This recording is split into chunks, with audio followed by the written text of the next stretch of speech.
For FL1 News, I'm Josh Durso, and this is Inside the Finger Lakes. Today on the show, we are going one-on-one with Casey McDonald. He is working to challenge Congressman Tom Reed in the 23rd District, which includes the southern tier as well as parts of the Finger Lakes, where we are, of course. Casey, welcome back to the program. I appreciate it, Josh. Thank you. So you were here about 8 or 9 months ago and sort of giving an overview of your campaign. For those who might not have tuned into that episode, give us sort of a nutshell of what your candidacy is all about. Well, back in 2016, when Trump won the election and carried our district tremendously by 15%, we had quite a few more Republicans than Democrats in the House.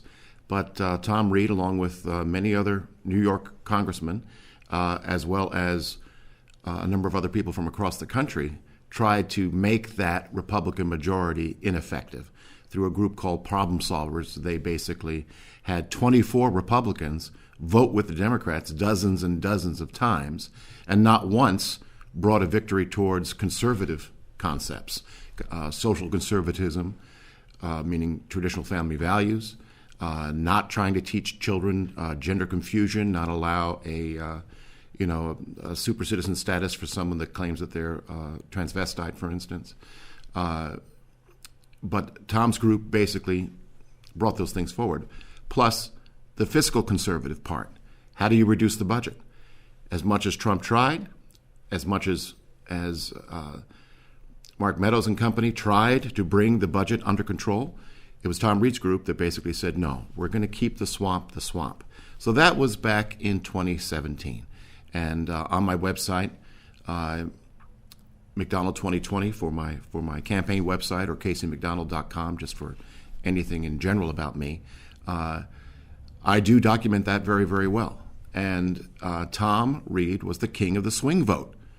And I don't think that occasionally voting with the Democrats is a bad idea. The guy is running for possibly for governor for New York State. He needs to demonstrate a voting record that is more moderate than conservative, even though our district is quite conservative. So I understand him voting for like rules changes and doing it by himself. But when he brings a group of Republicans and recruits them to vote against conservative principles, I think there needs to be some pushback. And unfortunately, that pushback doesn't presently exist within the Republican Party. That's not the community. That's not the people. That's the way the party politics works. So part of my advocacy is to remind the public that I'm not here to keep elected officials accountable. I'm here to keep my neighbors accountable to one specific thing. What are the choke points of the political system? So, for instance, you have a wild dog, and we're trying to train the thing. You can't. The thing's wild unless you figure out what it eats, what its food is. And then you can get the dog to sit, and then you can get the dog to lie down and start to behave, and all of a sudden treat you as the boss, as the alpha of that relationship. But what I've experienced in the past year since I've really been at this, because I was running for the New York State Republican Committee chairmanship for the state, because of this particular issue, and because it was something that was known by the party across the state, and they allowed it to happen, I thought that there should be some tension in the discussion as to who the leadership is of the Republican Party. And I tried to bring that tension. But we're dealing with a wild dog here, okay? A wild dog that does a couple of things. One thing is we have a politicized judiciary. So what that means is that my petitions a year ago were rejected on grounds that were not traditional, were not consistent with what the law stated, and those fallacious arguments were upheld. I took the case, appealed it through to the New York State Court of Appeals. No small process for a guy who's not an attorney, okay? But I wanted to make sure that I was doing all that I could to invoke a civil solution to a very real problem. And the problem is the swamp. The connected elected scratch each other's backs. These political parties are filled with people that are dependent upon the good favor of other people that are very much connected.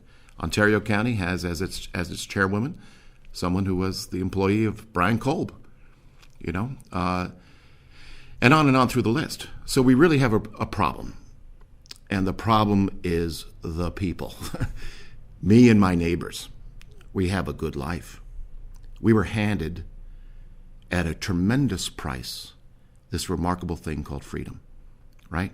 The previous generation to me, the greatest generation, dying on the beaches of Normandy. My grandfather, sunburned for life because he dug into the beaches of Normandy and had to stay there as death was all around him, passes this freedom baton on to me. And what has my generation done with it?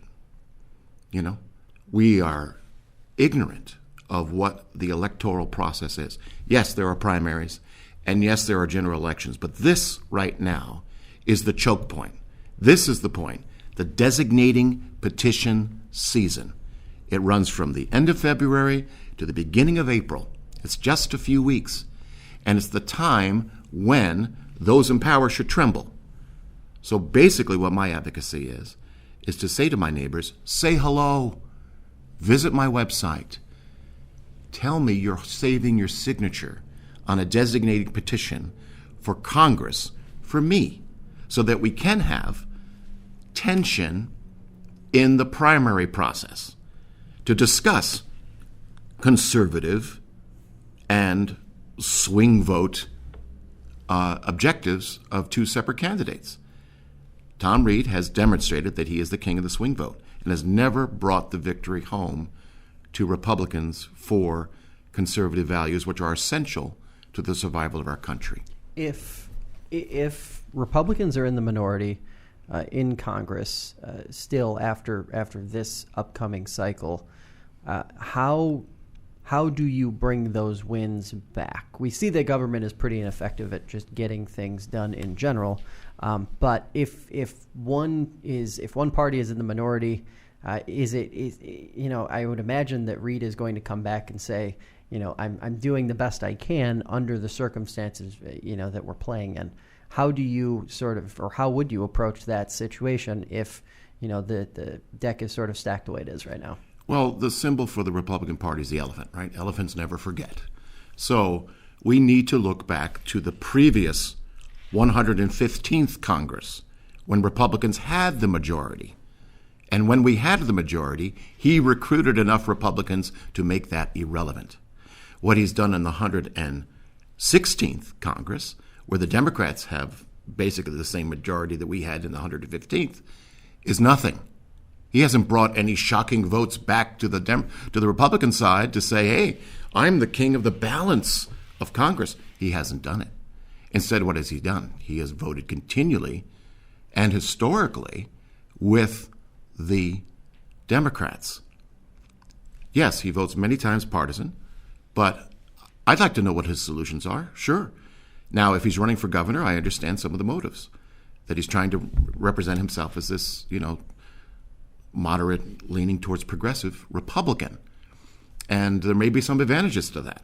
But I predict that that's not going to happen, that we're going to have a wave of Republicans coming in with Trump, who is profoundly popular, draws crowds wherever he goes, and has, in all of the elections that have taken place in the not in the general elections, but all these special elections, Trump has had a victory multiple times. He has huge victories now in the court system. So what happens if we have a Democratic majority in the 117th Congress? The thing is, you have to bring, again, common sense to the discussion. There are so many things that are bipartisan that need to be addressed by both parties and by Congress. One of them is people need to trust that their government is giving them good information. Right now, it's difficult to follow how Congress even votes. In other words, you have an amendment that's written by a particular congressperson. In order to find the actual language to that amendment is a very difficult task. In order to find the conversations on the floor related to that amendment are a difficult task. It should not be. And that should be a bipartisan agenda. Realize, we send lawmakers to D.C. for one thing, to bring sufficient tension to the current situation that legislative language can be introduced that brings focus to that tension. Okay, transparency is one of those. But over 10 years that Mr. Reed has been in Congress, he's brought one bill through that became law. One bill out of the thousands upon thousands of bills. You see, if you just a quick little look, you can see who the creative people are in Congress who are bringing ideas. Right now, it's the Democratic Socialists, right? So you have Ocasio-Cortez on the federal scene. On the New York State scene, we have Julie Salazar, both of which identify themselves as Democratic Socialists, which is a kind of giveaway society that demands certain restrictions on certain businesses. In New York State, that restriction is upon landlords, which I'm hugely impacted by. But again, the main issue is not issues. The main issue is tension in the primary, where there can be discussions made. You have a wonderful forum here. Invite Tom Reed and I to debate the issues. That would be television. That would be something very, very interesting. Plus, you'll find that he'll find every excuse not to show up because he has avoided it. So, some of the problems are so fundamental.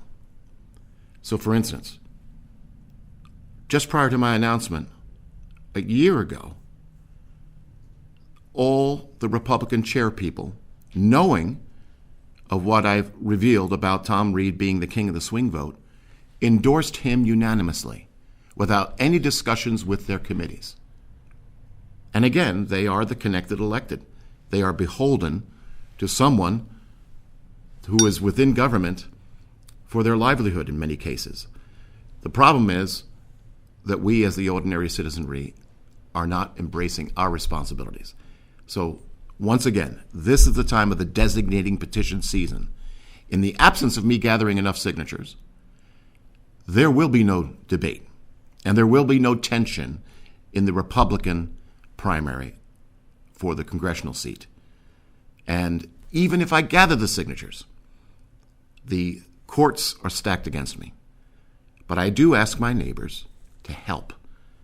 Tell me that you're holding your signatures for me. And that is what I'm repeating because it's so very, very important. If you do hold your signatures for me, perhaps we can gather enough signatures, and perhaps then we can have tension in the debate to discuss the value of conservative versus swing vote mentalities in the Republican Party. Is part of I could imagine very easily someone approaching this conversation and saying, "Hey, look, this is an otherwise safe seat. Tom Reed, maybe he does sit toward the middle in terms of where sort of the benchmark is for Republicans right now. But in the grand scheme of things, perhaps some of those giveaways in terms of county chairs just endorsing Reed is a sort of reality that the Republican Party needs to focus in other areas and in more important areas, I should say, overall. Seats that maybe are a little less comfortably won, because that is one of the criticisms of both parties in the 23rd is that because of the makeup of the district, it never seems to be outcome-wise as close as maybe some of us in the media make it out to be as we're leading up to it. Is that respond to that? Because I'm sure there are several people listening right now who are thinking that, especially those in the political class who are connected. Well, I do a lot of different things in life. I enjoy a lot of different things in life. I have a pottery studio, and I make these beautiful self-promoting mugs that say Love 45. And part of my analysis of running for Congress is not to hurt Republicans, right? So I could have sought a third-party ballot, multiple third-party ballots, and maybe won some of them. In our own county, we had, in the district attorney's race, we had someone that had some third-party ballot presence that drew votes from the Republican base and allowed a Democrat, quite frankly a good Democrat, to win as our district attorney. I don't want the same thing to happen because of my involvement in politics and go after the conservative vote, for instance, or the independence vote, and then end up on the ballot and then draw away from the Republican base that kind of Ross Perot thing, that Ralph Nader thing that brings the victory then to the opposing party. That's, I think, is irresponsible. At the same time, what is politics about? Since we have a wild dog we're dealing with, a dog that doesn't even want to listen to its constituency, doesn't even want to have, again, the appropriate tension at the appropriate times for the discussions, and then let the voters choose. So if the voters choose, Republican voters choose in their primary to select someone that is more conservative and representative of the district in their approach, who will bring them to D.C. an answer to Ocasio-Cortez and not a compliment to Ocasio-Cortez. For that to happen, we need to have a rigorous discussion, which is what politics should be. It's an illusion of a discussion when in a gerrymandered district you have, Tom Reed debating Metrano. It doesn't matter how good her arguments are and how poor his arguments are, he's going to win because of the makeup of the district. So that means that he is not really a candidate, but a perpetual representative. Okay? What we've done in our wonderful Constitution, we have a very frequent visit as to who it is that's representing us in Congress every 2 years. In theory, but in practice, it's once elected, always elected. So the issue of, hey, we got bigger fish to fry in other districts, that's their business. Our business is our district. Me and my neighbors, we are in the business of monitoring our district. And if we want, for instance, term limits, we can choose that through a primary process. We can't do it in a general election because it's only going to be a Republican against a Democrat. But in the primary, we can have multiple discussions as to what we want as a community. And then we let, supposedly, our political parties know how we feel. But the fact of the matter is, we don't know who they are. We don't know who our representatives are of the political party, who our local committee person is, as a general rule. We don't know. So part of my advocacy is to raise our awareness as to what's going on, specifically to the designating petition and to the limited couple of weeks where that has the possibility of entering tension into the dialogue. It sounds like part of the issue that you're pointing to is, frankly, the existence of a two-party system where you have these essentially party bosses, whether they're at the national level or at the local level, who can sort of control who's entering and who's exiting based on a lot of different things. I mean, as you look at this particular race and this particular district, are you getting an impression that folks are frustrated, annoyed with that, to the point where perhaps maybe we could start to break away from a traditional two-party system and maybe get to a space where it's more issues-based, whether they're conservative values or whatever the case may be, or progressive values, because frankly it seems like the frustration is equal on both sides. There are folks on the left just as frustrated as many on the right are with where the party either stands or with the way the parties are individually managed. Well, if you go to my Facebook page, I always encourage people of all political persuasions. I have quite a few people who are, very, very liberal. And I treat them with great respect. And they tease me on occasion, and on occasion I'll come back with something that's witty, but not necessarily wounding. Yep. Okay? We have an opportunity for many, many parties the way things are. Okay? I am really more concerned about raising awareness to how things are. We have a one-party system in a primary, but it seems anathema to challenge an incumbent. even if the incumbent is proven to be the king of the swing vote and bringing nothing back home for the district, for the conservative values of the district, in exchange for bringing basically impotency to a Congress, the 115th Congress, that had more Republicans than Democrats, and hurting the objectives of our president. So in reality, the discussion within a gerrymandered district should take place in the primary. Ocasio-Cortez has 10 challengers. Now, 10 challengers means she's going to get reelected.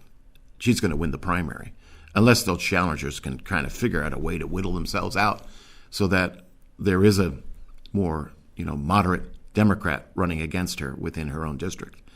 But in our district, we have a responsibility to say to our political party leaders, county leaders, as well as our local committee representatives, what's going on? Why were you so quick to endorse Tom Reed when he was the king of the swing vote? Why? What justifications can you give us that this benefited the county? Or was this not a favor in exchange for cash? Now, I haven't researched it. I heard it that Tom Reed gave a lot of money to the Seneca County Committee, which apparently is a rare thing. Usually the money goes the other way. Usually money's raised grassroots and presented to the candidate. Here's some of your assistance. But the whole thing is topsy-turvy right now. Okay? $4 million to run for a $175,000 a year job? What is that? That's a lot of favors to give back. Yeah. That's special interest running D.C. My candidacy is a different type of candidacy. It's in essence a cashless candidacy, a candidacy of the currency of awareness, the currency of my neighbors taking action and saying, look, I will hold my signature. And if they do, they leverage their individual political power 500 to 1. It's an amazing phenomenon and one that we're not really aware of. So yes, multiple parties, all this, and they all operate different ways. We have control as Republicans as to how our party operates, in theory. Okay? But exercising that control means understanding when the political party is most vulnerable. And it's most vulnerable during the designating petition season, which is now through April 1st. So we've got about 5 minutes left, and I want to just quickly jump through some issues that will certainly be hot button issues, especially as you talk to different folks throughout the district. Some of the issues that Congress has been discussing or at least running on in recent years. Healthcare, obviously there is a big push right now on the Democratic side to socialize healthcare. How would you sort of be that reckoning force to at least balance things out, whether majority, minority, or something in between? Well, back in 2012, President Obama gutted research on certain types of cancer cures. We are very, very interested in health care, but we don't place a lot of emphasis on self-care. If we can teach little kids how to be gender confused, we could certainly teach them the difference between insulin and glucagon and how the two operate amongst each other, and how certain types of cancers that rely on glucose, for instance, are able to be obliterated through diet, through ketogenic diets. Now that's science. Why is government not supporting science that cures cancer? I've had 4 people in my family die of cancer. A brother at 46, a sister at 50, a brother at 63, my dad at 83. Yet cancer is curable through diet, I believe. And there are studies to show that, but when the funding was taken away from that under Obama's administration, who was the beneficiary of that? There are so many businesses, big pharma, big ag, quite frankly, depend upon a reasonably sick populace to make money. All right? So if dairy's bad for you, we're not going to attack the dairy industry because the dairy industry is a huge lobby and employs a lot of people. It's a wonderful industry in great ways. However, there are issues associated with health that can be tied to sugar, for instance, can be tied to high carbohydrate and things of this nature. So the issue really is, whatever wisdom I have on any topic, transparency, healthcare, whatever it happens to be, I would bring that tension then to the discussion. That's what a primary is for, to have those kinds of discussions. So Tom Reed, very big on the diabetic thing, but we know that diabetes is curable. Type 1 diabetes is an immunity issue, but type 2 diabetes we know to be curable. So healthcare is one thing. Self-care is another. Journal of American Medical Association, right? JAMA. They did a study in Minnesota where they made food stamps subsidized for vegetables and healthy things to eat and prohibited sugars, sweetened packaged products with sugars in it. It was a study. They did 4 different aspects of the study. One was a control group that had no restrictions. One had subsidies only. One had restrictions only. And then there was a third group. In the third group, people consumed 100 calories less a day. They lost 10 pounds a year. How much obesity is within our food stamp community, okay? And yet, that's not a policy of our government. That was rejected. So we have in the WIC program, right, for mothers and infants.